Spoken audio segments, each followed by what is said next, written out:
Hello, my name is Richard and this is my video collaboration about these two perspectives that are prescriptive and descriptive approaches, right?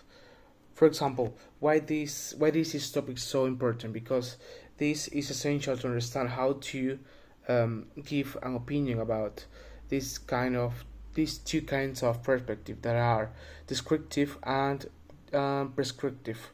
Now we're going to learn what means each of them, right?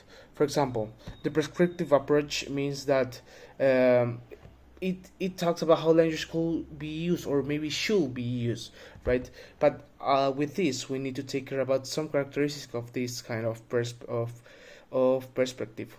Okay, for example, emphasize the grammar rules and the correct usage of them.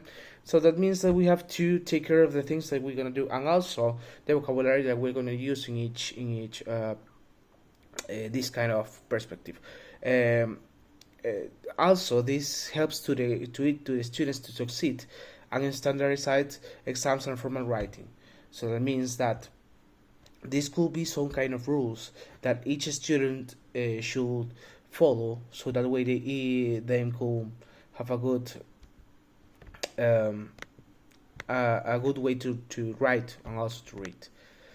Now let's talk about the descriptive approach. So this is how language is actually used. So it takes care about how people used to talk about any topic, right? So how commonly people used to say things. That means that this kind of perspective could accept colloquialism, I think, and also regional variations or informal variations in this case. For example, this could be maybe for each region that you are from. For example, here in Ecuador, the region for the coast, right, used to talk by a way, and the middle region of the Ecuador used to talk in another way. But there are some things that the coast people say that the other people don't understand, and also the middle region people used to say things that the coast people don't understand, right? For example, sometimes it's commonly to use slang.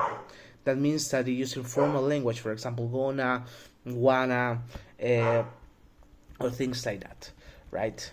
My personal reflection, I think that these two kind of perspectives are so important in the way that we talk about with kids or students, because obviously there are grammar rules that we need to follow, but also there are some words that I need to know by them as a real word, right? Thanks for it. I'm gonna show you my presentation in my forum, right? Thanks.